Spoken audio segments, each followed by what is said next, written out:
What's up everyone, GameDad here, coming at you guys with a new video where I show you guys how I clean any used games that I pick up, specifically the cartridge-based games. Now a lot of the time they'll have things like Sharpie on them, or maybe the labels are kind of dirty, the cartridges are dirty, and even the metal contacts have a lot of dust or grime on them. So I'm going to show you guys how I use a couple different products here to get those games clean and looking new again.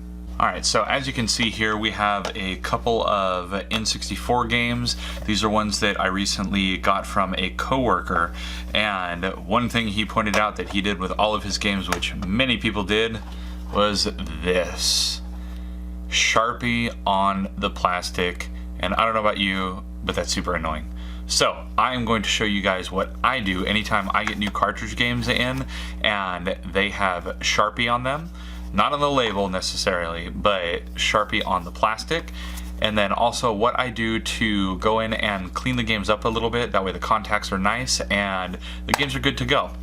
So first, if you're down to use some elbow grease, you can just take a little rubbing alcohol and you can just scrub away. Let's go ahead and zoom in on that. As you can see, there's a letter R right there. It is already going away.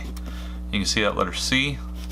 Start rubbing, and it's kind of like a magic eraser. Now, that is actually something you could use, is a magic eraser. I personally don't like to. I feel like it's taking some of the layers of stuff off, whereas this is actually just cleaning it. Now, a neat trick for, say, something like this. This has got some deep, dark Sharpie in it. Now, one thing you can do is actually, instead of just rubbing alcohol, say that's not working, you can actually use Sharpie to take Sharpie off. And what it does is it wets the ink and makes it easier to pull up. So I am going to get some fresh alcohol on there, and then I am just going to take this and I'm just going to draw on there with more Sharpie. Now, it seems counterintuitive to get rid of Sharpie to you use Sharpie, but it actually helps bring up the ink that was already previously on there. Now, I can go through, wipe away that initial chunk. It's already instantly lighter. And then you just repeat the same process that you had before, where you get in there, use a little bit of elbow grease, and it will help take everything off of those carts and help them start to look like new.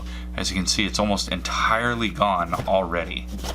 So that's what I do to remove Sharpie. Now, there are plenty of different methods that people can use and that people do use. I do not recommend personally using anything with abrasives, because all it's going to do is actually take away layers of the plastic. And I don't know about you, but I don't want layers of plastic removed from my games. So I prefer using non-destructive methods such as Sharpie and rubbing alcohol. Especially with N64 games, something that I like to do is add end labels to them, since for Nintendo's Infinite Wisdom they did not actually put end labels. So I like to go through and add the labels myself, and I want to have a nice clean surface to help those labels adhere to. So to do that, you got to get all that stuff off and not make it super abrasive or anything. So already that is looking a lot better. I'm not going to make you guys sit through watching me completely remove all the Sharpie on this game, but as you can see, that took just a couple of minutes and it already looks immensely better. Again, here's some writing on here. I wouldn't really use Sharpie to get that little bit up. I would just use that elbow grease. Just attack that right there. And as you can see, away it goes. Okay, that was just a light scrubbing and it got off of there. So that is an easy way to do that. Now next I will show you what I do to actually clean the contacts on a game. So right here we have, what is this, Roadsters for the N64. Okay, I want to make sure that this game works to the best of its ability, so I'm going to give it a nice little cleaning. first I'm going to take my, I believe it's the 3.8 millimeter GameBit. I'm going to undo the little screws in here. We're going to pull those out.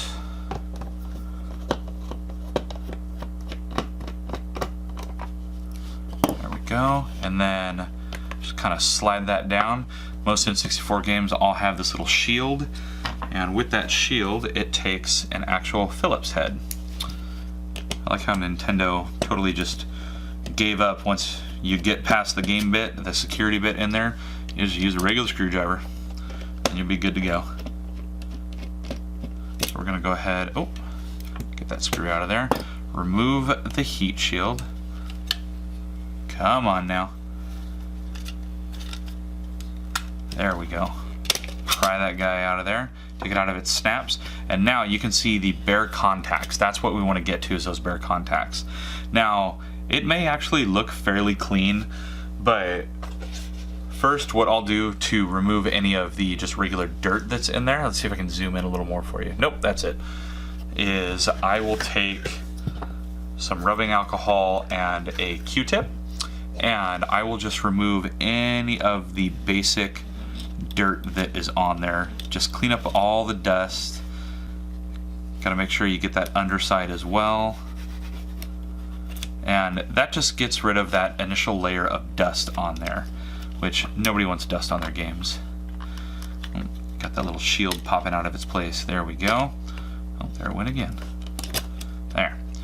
Now, the next thing that I do is I use Bright Boy. This stuff is awesome. It is a metal polish, so it will remove the utmost tiniest little layer off of everything, but, getting out of focus, but it will really clean it up. As you can see, there was a little bit of dirt that came through with the rubbing alcohol. This is going to astound you. This looks clean. I guarantee that it is not. So we're just gonna get some of that Bright Boy on here, and this stuff's really nice. It doesn't leave any residue or anything like that. Now, we thought it was clean. Let's take a look at what it's really like. So I'm just gonna rub back and forth on there, and look at that, black. Okay, we're gonna get the other side. Make sure those contacts are nice and clean. Oh, that is nasty. Okay, and we'll go through.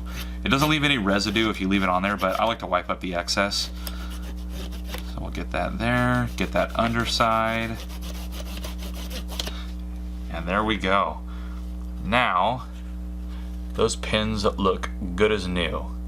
Awesome. So we'll go ahead and put our heat shield back on here. Kind of just snap it down into place. There we go. And then we will put the backing back. So remember, it kind of slid off, so you got to kind of slide it back on. Oh, we forgot to put the heat shield screws back on. Let's put those in.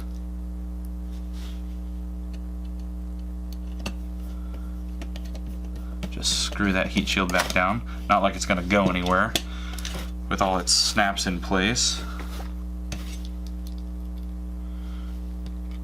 There we go. Now we can put the cover back on. Throw these two with our game bit.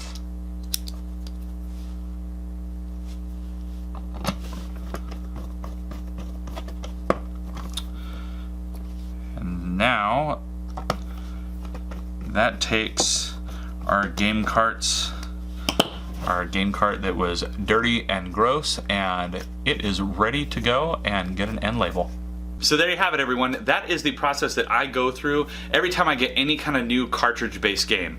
Whether it be something for a handheld or for a console, I follow the exact same process. You know, I give it a nice basic cleaning with a little bit of that isopropyl alcohol. Then if there's any Sharpie or anything like that, I'll either use a Sharpie to take some of it up, or I'll use a little more rubbing alcohol, get those marks off of it, and then I'll take some Bright Boy and clean off those contacts. That way the game works every time that I plug it in.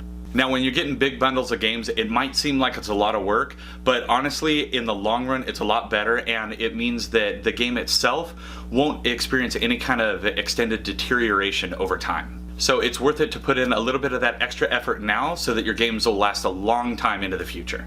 If you liked today's video, please let me know down in the comments below. And while you're down there, please also hit those like and subscribe buttons, as well as that little notification bell so you get an alert every time I got a new video coming out. Now, as always, I'm GameDad. I thank you guys for watching, and I'll catch you later.